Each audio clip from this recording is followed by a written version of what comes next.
Welcome to People TV, Mr. Chuma. You are the International Labour Organization's representative for Africa.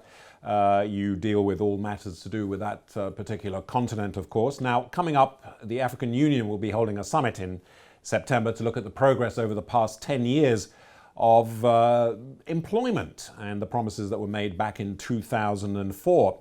Now, this is the first summit you're going to, but what are some of your objectives that you hope to get out of it? Well, the first conference summit was held in 2004.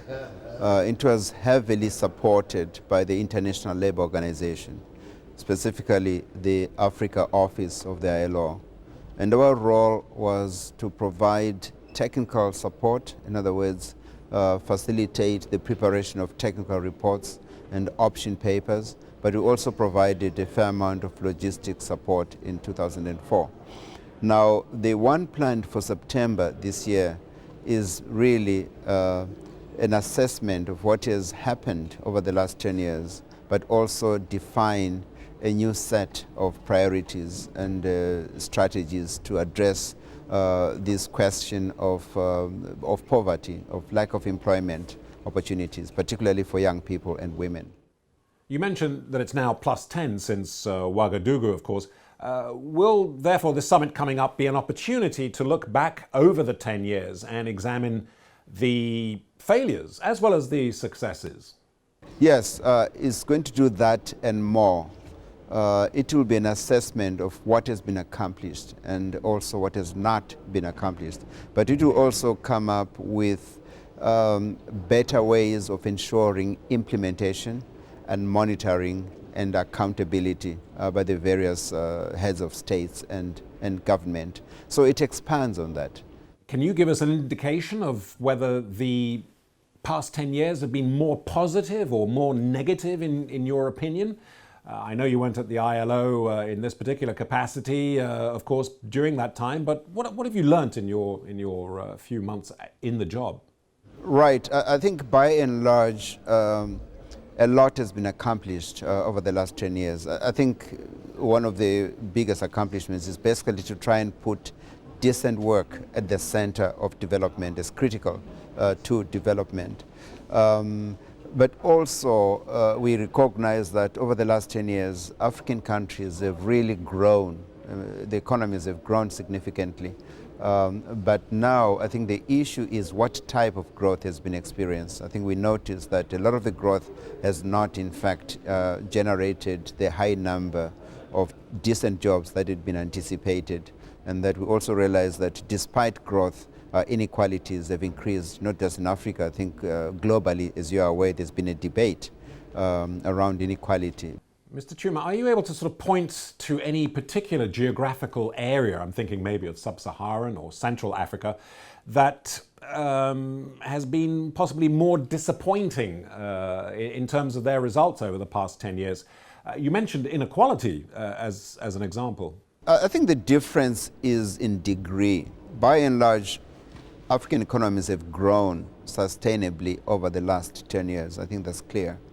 But what we see is that that growth has been underpinned by trade in primary products, in extractive industries, in minerals. So there's not been much economic transformation, as it were. There's not been much value addition. And this is across the continent in general. So the differences may be in degree here and there, but it's across the continent. But what we also see is that it's a continent with a very young population, and a lot of these young people are unemployed. A number of them are underemployed, and there's a lot of informal economy as well going forward. You've mentioned youth unemployment, which exists in Africa, and indeed it exists in most parts of the world, including in Europe. In certain countries it's extremely high. Would you say this is the biggest challenge facing the African continent? I think so. I think you've got it right there. Youth unemployment is huge. Part of it is because the African population is very young. I mean, they estimate that as much as maybe 70% of the population is under the age of 30. And that's very significant. But you also have to take into account that there is underemployment. There's also a lot of informality in most African countries. So we need to look beyond employment. We need to look at opportunities for entrepreneurship and encourage, for example, participation in the global supply chains going forward. So your main message to the African Union Summit is to encourage entrepreneurship. Is that correct? Well, I think that will be probably a very important part of the messaging. Promoting entrepreneurship, promoting employment generation, promoting the type of investment that leads to job-rich growth. But we also, need to look at other dimensions around, for example, migration. There's a lot of migration within Africa. Around social protection, for example. As I mentioned earlier, although there has been growth over the last 10 years, we've also seen an increase in inequality, and there's a need to develop systems of social protection. And some of the countries are doing very well, like Mozambique. I was just there about 2 weeks ago, and to review some of the work that the government is doing with respect to providing income support, to facilitating access to services such as health and education for those that have been marginalized and going forward. So these are several dimensions around employment of youth, around social protection, around also the question of labor mobility and migration among the African states. Do such attendees at these sort of summits, do they actually sit up and listen to what organizations like the ILO and other international organizations have to say?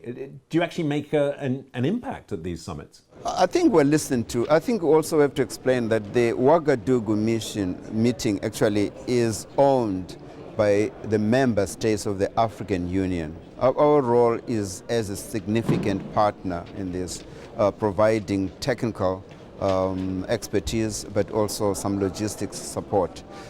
We think ILO is listened to by the partners, but also in terms of the donor partners, but also with other institutions undertaking similar work. We have excellent collaboration with the Economic Commission for Africa, for example, or the International Organization for Migration, look at labor mobility and migration issues.